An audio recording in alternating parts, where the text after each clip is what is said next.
अपने सभी दोस्तों की सेवा में मैं जावेद नसीम अपना आदाब, सलाम, नमस्कार और सत श्री अकाल पेश करता हूँ।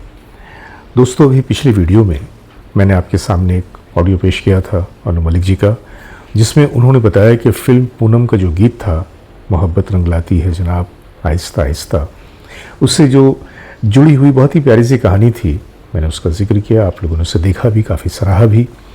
उसी वीडियो का एक दूसरा हिस्सा आज मैं आपके सामने पेश करने जा रहा हूं, तो बने रहिए हमारे साथ और देखते रहिए अपना मनपसंद चैनल सिनेमाया।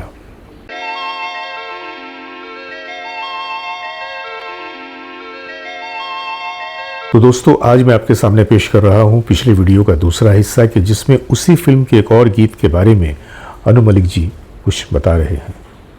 क्या बता रहे हैं, अगर आप सुनेंगे तो आप बिल्कुल हैरान रह जाएंगे, क्योंकि ये कहानी पहली बार कोई पेश कर रहा है और अब ये कहानी मैं आपके सामने पेश कर रहा हूँ। तो आइए चलते हैं आज की वीडियो की तरफ। तो अनु मलिक जी बताते हैं कि जिस दिन इस गाने की रिकॉर्डिंग थी, आ ज़रा मेरे हमसफ़र थाम ले मुझे थाम ले, ज़रा मेरे हमनशी थाम ले मुझे थाम। तो गाने की नोटेशन वगैरह रफ़ी साहब ने देख ली, रिहर्सल वगैरह हो गई और फिर गाना रिकॉर्ड हो गया। ज़रा मेरे हमनशी थाम ले मुझे थाम। गाना बहुत अच्छा, बहुत ही खूबसूरत रिकॉर्ड हुआ। अब जब रफ़ी साहब को उनके मुआवजा देने की बात आई तो प्रोड्यूसर साहब ने इन्हें किनारे बुलाया, अनु जी को, और कहा कि भाई अनु जी, एक प्रॉब्लम हो गई है। तो अनु जी ने कहा कि क्या हुआ? पैसे कुछ कम पड़ रहे हैं। अब इनके तो होश उड़ गए कि रफ़ी साहब को बुला के आपने रिकॉर्डिंग करवा ली और अब वो कहते हैं कि पैसे कम पड़ गए, अब क्या करेंगे? बोला, यार मेरी समझ में नहीं आता कि अब मैं क्या कहूँ, वही तो मैं परेशान हूँ, आप थोड़ा संभाल लीजिए ना। तो अनु जी ने कहा कि देखिए, मैं इस फिल्म का संगीतकार हूँ, प्रोड्यूसर आप हैं, मेरा काम था रफ़ी साहब को गवाना, मैंने गवा दिया। अब पैसे देने की जो बात है ये आपकी जिम्मेदारी है। लेकिन जो प्रोड्यूसर साहब थे उन्होंने कहा कि भाई किसी भी तरह से इज्जत बचाओ, मेरी हिम्मत नहीं हो रही है कि मैं कुछ इस मामले को निपटा सकूं। और उसके बाद उन्होंने अनु मलिक को ले जाके रफ़ी साहब के सामने खड़ा कर दिया। रफ़ी साहब ने कहा, भाई क्या बात है? तो अनु जी ने कहा कि रफ़ी साहब, एक प्रॉब्लम हो गई है। तो रफ़ी साहब ने कहा कि क्या प्रॉब्लम हो गई है? क्या गीत को फिर से रिकॉर्ड करना है? कहा नहीं, गीत तो बहुत अच्छा रिकॉर्ड हुआ है, लेकिन इससे हट के एक प्रॉब्लम हो गई है। बोलो भी, क्या प्रॉब्लम हुई है? अब जब उन्होंने इस लहजे में कहा तो इनकी तो हालत ख़राब हो गई।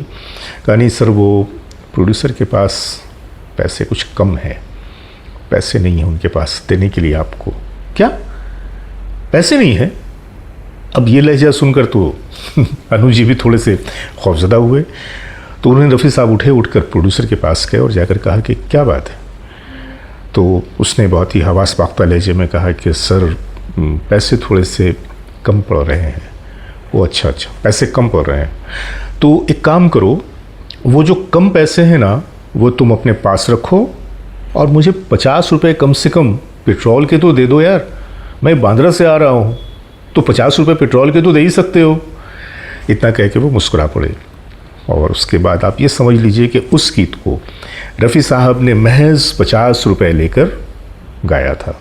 अब आप इसे उनका मुआवजा समझें या पेट्रोल का खर्च समझें, बल्कि यूँ कह लीजिए कि रफ़ी साहब ने ये जो 50 रुपये लिए थे, उनकी फितरत को देखते हुए मैं दावे के साथ ये बात कह सकता हूँ कि उन्होंने सिर्फ इसलिए वो 50 रुपये लिए थे कि ताकि प्रोड्यूसर की जो इज़्ज़त नफ्स है वो मजरूह ना हो, उन्हें लगे कि मैंने रफ़ी साहब को कुछ तो दिया। तो ये थे रफ़ी साहब, और ये थी रफ़ी साहब की अज़मत। हर दिन जैसे कोई ना कोई नई बात लेकर, कोई ना कोई नया वाक़या लेकर हमारे सामने आ जाता है। तो बस आज की कहानी यहीं तक। अपने दोस्त जावेद नसीम को इजाज़त दीजिए, बहुत सारी मोहब्बतों के साथ। नमस्कार।